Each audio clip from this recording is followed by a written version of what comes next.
Welcome to another episode with Reseller. We're in the southwest of France, cooking up a storm here in the Bordeaux kitchen. In the beautiful sunshine hitting behind the clouds. Welcome. We are going to start getting into the meat of it, as I say, literally metaphorically and physically. As I said, like you challenged me with coming up with a few dishes that I think would pair well with some of the wines that you've on the box or in the box, and so I thought about this one. Bordeaux, really kind of good for game and anything relatively wild, whether that's wild boar, deer. Obviously, you get a few nice different varieties of bird as well. Duck, It kind of crosses over. So I'm going to go with a deer casserole. It's not beef bourguignon necessarily because we're going to put some tomato in, but yeah, it's got all those characteristics. Yeah, cool. Really rich, a lot going on. Yeah.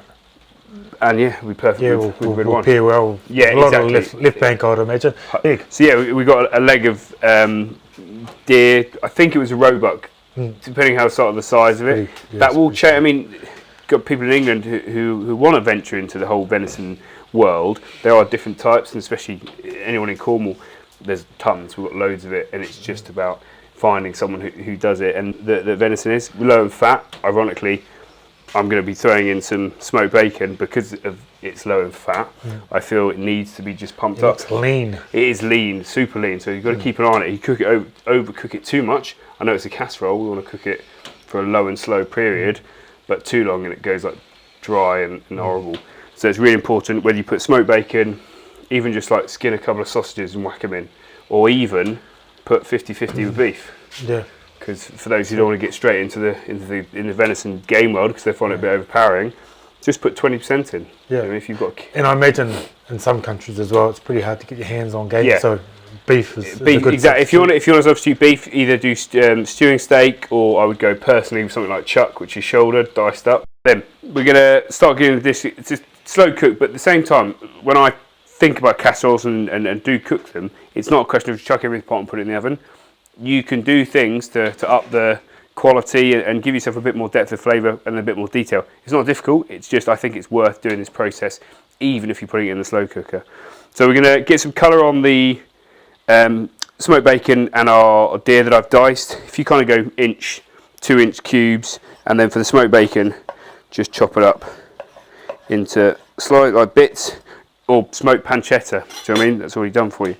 So I'm going to go a little bit of oil on my little plancher here. And it's just to get like loads of colour. Colour is flavour, essentially.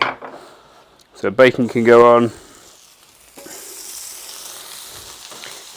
And as that renders, that's going to then stick to the venison as well.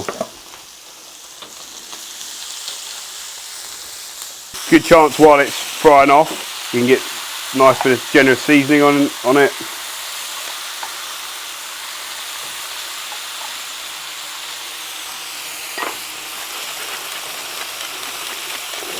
Keep them quite big because they're going to cook for that long period of time. Cut it too small and you won't know, they'll just get obliterated and you won't know they're in there. Right, so vegetables, carrots, keep them fairly big on the angle. Make sure they look nice. You eat with your eye first. Got a few mushrooms we're going to put in the beginning, and then we're going to finish with a few mushrooms at the end. Doesn't matter. It can be butter mushrooms, field mushrooms, chestnuts. Again, keep them whole, keep them big. They're going to go through a long cooking process. You can always put some lentils in as well. Some green lentils if you wanted to bulk it up a bit further. Some haricot beans. That's ideal. 2. It's going to get this in the biggest casserole in the world. That can go straight in.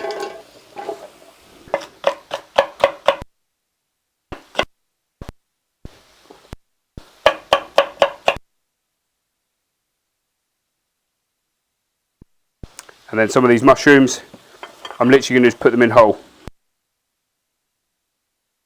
Some big ones, we've got some field mushrooms and some butter mushrooms there, they can go in whole. My meat, I've got a bit of colour on 2-3 sides now, so that should.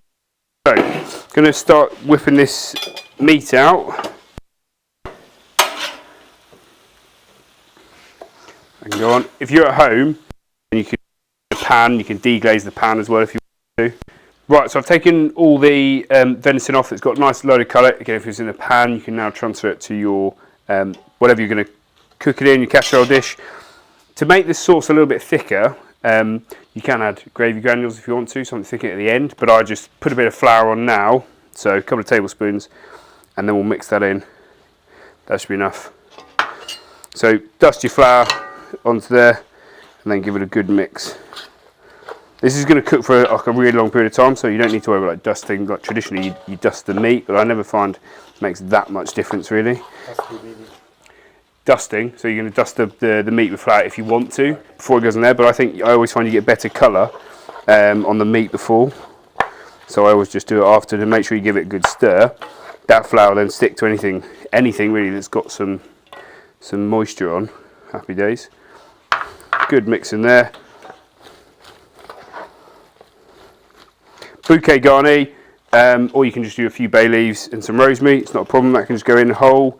Happy days. Good stir. And then I've got my red wine. That can all go in.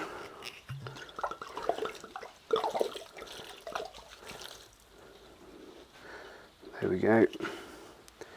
Tomato, chopped tomatoes, passata, doesn't really matter. Give that a stir, so it's combined. And then I'm going to top it up with the stock I did. If you haven't got venison stock, obviously, even if you are using venison, just use beef stock. Or even chicken stock, depending how light and rich you want to make it, you can kind of float between the two. And then my venison stock. Perfect. Get a good stir. And then low and slow. If you try and preheat your oven 160 maybe, 140, 160, depending on how you want to cook it, but don't go like too low because I think it always benefits from a bit of heat. Get some sugars coming out of the meat and all the other vegetables. So yeah, certainly not like 120. A little bouquet garni, or you can just do a few bay leaves and some rosemary. It's not a problem. That can just go in whole. Happy days. Good stir. And then I've got my red wine.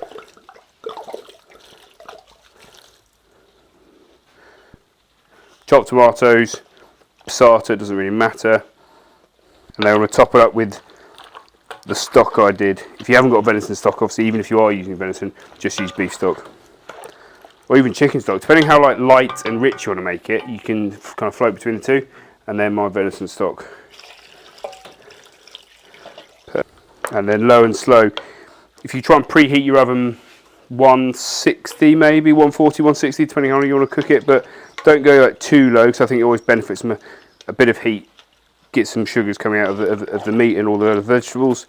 So yeah, certainly not like 120.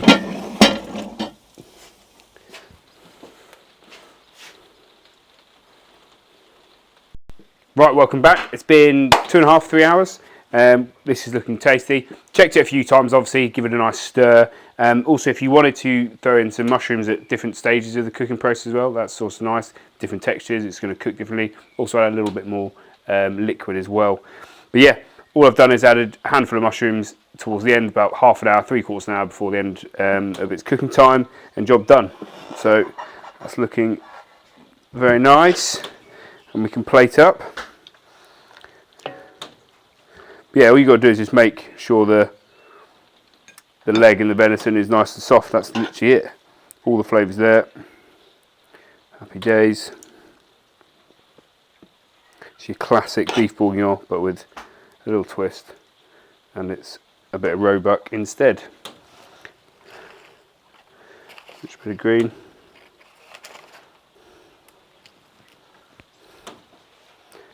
Proper job. There we go. So that, my friends, is roebuck beef bourguignon. So there you have it, guys. This is the end of the first series. The epic 2 days of eating and drinking. Yeah, exactly. But yeah, mate, thanks for having me over. Thank you for coming. Nah, it's a pleasure. Sorry about the weather. One job, mate. Yeah. Sort the weather out. One job. come back in summer maybe instead of winter. I might, but less. Well, don't have to roll the dice so much. But no, mate, I think it's brilliant. It's been educational, and most of all, I've got to drink some fantastic wines, which you guys at home can also have the privilege to do. So exactly. So just remember, just a reminder, just to close off here. So you get these little flyers with your wines you get, or each QR code will pretty much break down on everything about the wine. And we'll give you these videos and the menus. Too right, because you're going to want these menus. Awesome. Have a good one, Sante. Cheers, Sante. Cheers, mate. Cheers.